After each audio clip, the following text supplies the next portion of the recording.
कुछ समय पहले उल्लासा का कैंप क्रमांक 5 में आपने जिस तरीके से देखा होगा कि जो गतिविधियां चल रही थी पठानी ब्याज को लेकर काफी मामला गरमाया हुआ था। इसको लेकर हमने आपको काफी खुलासे भी बताए थे और बातचीत भी की थी महापंचायत से। और जो आरोप प्रति आरोप का दौर चल रहा था, अब इसमें जो एक नया मोड़ देखने को मिल रहा है। महापंचायत के नरेश रोहरा जी को जो है तड़ी पार किया गया है, ऐसी जो है खबरें सामने आ रही है। और उसी से इस विवाद को जिस तरीके से जोड़ा जा रहा था और उनका जो नाम बार बार आ रहा था, पीयूष वाघेला जी हमारे साथ मौजूद हैं। आज जो है इनके कार्यालय के बाहर पटाखे को फोड़कर एक अलग अंदाज में जो है उत्साह मनाया गया। क्यों उत्साह मनाया गया, किस प्रकार का ये उत्साह था, वो जानने की कोशिश करते हैं। पीयूष वाघेला जी, सबसे पहले तो ये जानना चाहेंगे कि जो आपके ऊपर आरोप लगातार लगा रहे थे नरेश रोहरा, कि पठानी ब्याज को लेकर जो है व्यवसाय चल रहा है, लोगों को जो है ब्याज के तले जो है दबाया जा रहा है, लोग जो है आत्महत्या की कोशिश कर रहे हैं, परेशान हो रहे हैं, कई ऐसी जो है आरोप आप पे लगे थे। तो आज किस प्रकार की जो है उत्साह आप अपने कार्यालय के बाहर मना रहे थे? देखिए, आज ये उत्साह नहीं था। कुछ ब्लैकमेलर, कुछ गोल्ड स्मगलर, कुछ मैच के बुकी, दारू नकली बेचने वाले, गुटखा माफिया और ऐसे कई जो शहर के अंदर सामाजिक तत्वों को कहां ना कहां लॉ एंड ऑर्डर को बिगाड़ने की कोशिश कर रहे थे, जो अपने आप को एक न्यायाधीश बोलकर लोगों को बदनाम करने की कोशिश कर रहे थे। जो व्यक्ति ने पुलिस प्रशासन हो, अधिकारी हो या पॉलिटिशियन अधिकारी हो, पॉलिटिशियन के लोग हो, किसी को छोड़ा नहीं गया। वो व्यक्ति ने सभी को बदनाम करने की कोशिश की गई। कहां ना कहां उल्लासनगर शहर के अंदर आज तक वो तड़ी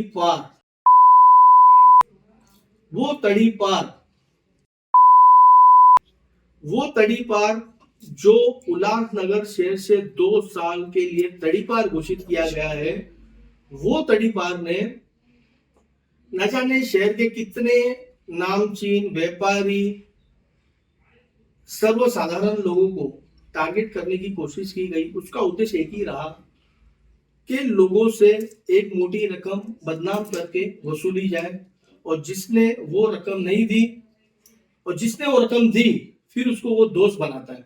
ऐसा आपने देखा रहेगा कि शहर के अंदर ऐसे कई लोग हैं जो आज उनके बैनर में दिखाई देते हैं। आज उस बैनर के अंदर जो दिखाई देते हैं, उस बैनर के अंदर मैच के बुकी, गुटखा माफिया, गोल्ड माफिया और ये एक महान इंसान जो अपने आप को कहता है लोगों का रक्षक, कि उसकी दुकान की बंद हो गई। देखो, मैं एक बताना आपको चाहता हूँ, उल्लासनगर से एक व्यापारी उद्योग नगरी है, जहां पे अगर जिस छोटे छोटे तबके में यहाँ पे बिजनेस हुआ करते हैं, अगर उनके काम करने वाले कामगार अगर उनको वक्त पे पेमेंट मिल जाए तो वो किसी से क्यों पेमेंट लेंगे। अगर हम लोग नॉमिनेट डॉक्यूमेंट लेकर लीगली, हम लोग लाइसेंस होल्डर है, हमारी बैंक है, अगर हम लोग को छोटी छोटी रकम कम डॉक्यूमेंट लेके ताबड़तोड़ देते, आए आधे घंटे में वेरीफाई हुआ और उसके बाद उनको हम लोग ने लोन दिया, तो हम लोग क्या पठानी हो गए? ये पठानी पेपर पे कहाँ है? अगर हम पठानी रहते तो हमारे ऊपर कार्रवाई होती थी, हमारे ऊपर गुने दाखिल होते थे। ये व्यक्ति हम लोगों को ब्लैकमेल करने की कोशिश कर रहा था, जो हम लोग ने उसके आगे घुटने नहीं टेका है। इसके लिए हम लोग ने कानून का दरवाजा खटखटाया, कानून ने अपनी कानूनी प्रक्रिया की, और आज जो आपने कहा कि फटाके फोड़े गए, तो फटाके फोड़ने का ये है कि अन्याय के ऊपर न्याय की जीत। तो उल्लासनगर शहर के अंदर आज एक तड़ीपार, एक ब्लैकमेलर, एक स्मगलर, उसके ऊपर अन्याय के ऊपर न्याय की जीत हुई है।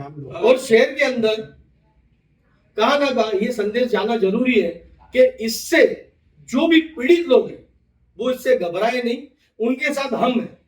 यहाँ पे गौर करने वाली बात यह है, यदि नरेश रोहरा की बात करें तो भाजपा से उनका जो है संबंध रहा है, आप राष्ट्रवादी से रहे, लेकिन जब ये मुद्दा चल रहा था तो ये देखने को मिल रहा था कि आपके ऊपर लगातार जो है आरोप लगाए जा रहे थे, लेकिन राष्ट्रवादी पार्टी के किसी बड़े पदाधिकारी ने जो है इसमें बीच में इंटरफेरेंस क्यों नहीं किया? देखिए, आपने भी देखा रहेगा कुछ दिनों पहले माजी जिला अध्यक्ष हमारे भारतीय जनता पार्टी के सीनियर लीडर जमनू प्रसवानी जी का स्टेटमेंट रहा है कि नरेश रोहरा का भारतीय जनता पार्टी से दूर दूर तक संबंध है नहीं।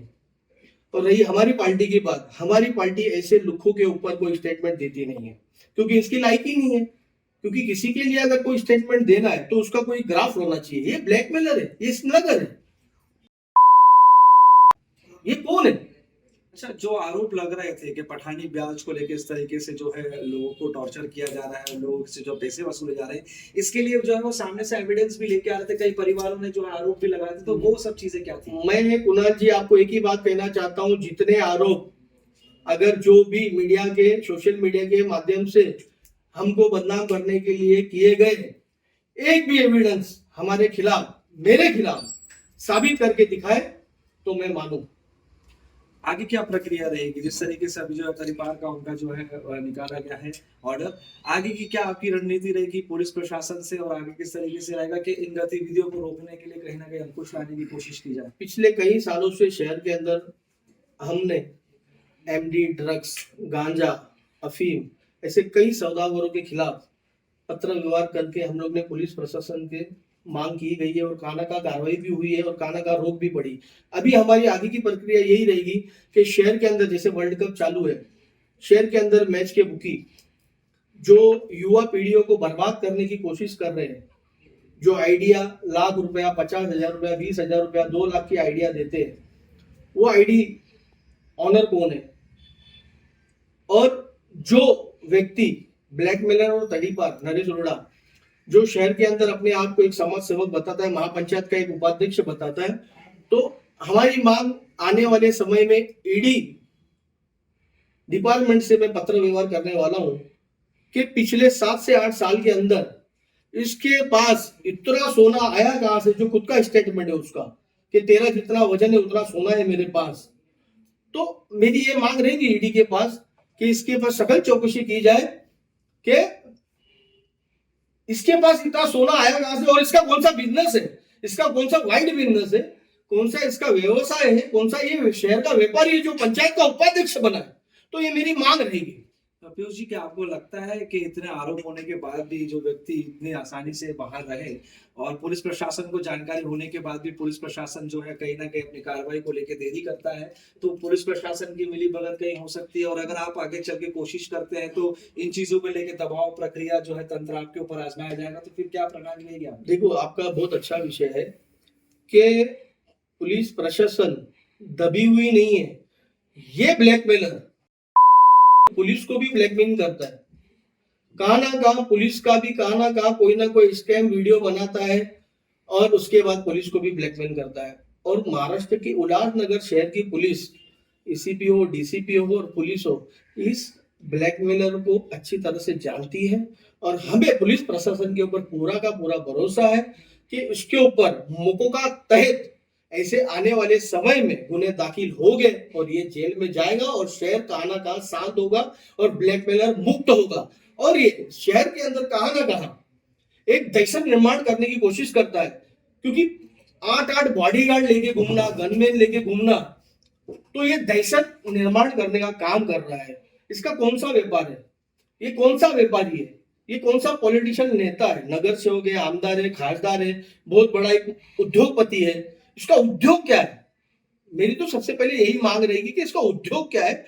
जो ब्लैकमेलर है वो बॉडीगार्ड लेके घूम रहा है, वही दहशत निर्माण कर रहा है। तो ऐसे लोगों को, दहशत निर्माण करने वाले लोगों के ऊपर कड़ी से कड़ी कार्रवाई होनी चाहिए। आखिरी और सबसे महत्वपूर्ण सवाल, जिस तरीके से वाद विवाद चला, आरोप प्रति आरोप चले, टीका टिप्पणी एक दूसरे पे होती रही, लेकिन गौर करने वाली बात यह कि कहीं ना कहीं जो विश्वास था लोगों का, अगर वो आर्थिक परिस्थिति से जूझते थे तो वो ब्याज लेते थे या फिर इंटरेस्ट में पैसा लेते थे, तो लोग अब जो भटक चुके हैं। आपके साथ जो लोग और थे इस तरीके का, जो कि सहायता, जिस तरीके से आप कहते हैं कि सहायता हम करते हैं, एक आर्थिक जो मदद हम देते हैं, तो उनको विश्वास में कैसे लिया जाएगा? क्योंकि कहीं ना कहीं वो इन चीजों से जो है दूर हो चुके हैं। देखिए क्या है, शहर के अंदर नौजवानों को बेवकूफ बनाकर ऐसा एक संदेश छोड़ा गया कि आप हमारे पास आओ, आपका पैसा जीरो। मतलब ये अडानी, विजय माल्या जो देश को चूना लगा के गए, अगर शायद ये भी चूते को मिलते थे तो शायद उसका भी पैसा जीरो होता था। यही सिस्टम हो गया जी। तो ये कैसा है, लोगों को भ्रमित करने की कोशिश की जा रही है और शहर के अंदर कहां ना कहां लोगों की दुश्मनी पैदा करना, किसी की रिकॉर्डिंग चला के लोगों को बदनाम करने की कोशिश की जा रही। और जितने लोगों की रिकॉर्डिंग चली उनके घर के लोग हमारे पास आए, मिलके गए, और किसी से हमारी कोई दुश्मनी नहीं है। देखो जिसने लोन लिया है उसको पैसा देना है। अगर हम नहीं देंगे तो शहर के अंदर आने वाले समय में कुछ दिनों में दिवाली आ रही है, मार्केट है, व्यवसाय है, हम लोग का काम ही वही है। हमारी बैंक हमने खोली क्यों गई थी कि लोगों की मदद हो। अगर हम लोग लोगों को साधारण नॉमिनल डॉक्यूमेंट पे लोन देते हैं, छोटे से छोटा बड़े से बड़ा, तो क्या हम गुनहगार हैं? हम पठानी हो गए? कोई पेपर पे बताइए हम पठानी है तो हम मानते हैं हम पठानी है। ये पठानों को भी बेइज्जत करने की कोशिश की जा रही है यहाँ पे इस ब्लैकमेलर के कारण। हमसे बातचीत करने के लिए बहुत बहुत धन्यवाद। तो ये थे पीयूष वाघेला जी, जिन्होंने बताया कि जो आरोप प्रति आरोप चल रहे थे और आज की जो परिस्थिति है उसको लेकर एक उत्साह है इनके बीच में। अब देखना है कि आने वाले समय में परिस्थितियां किस तरीके से नजर आती है। कुणाल कपूर, बोल इंडिया।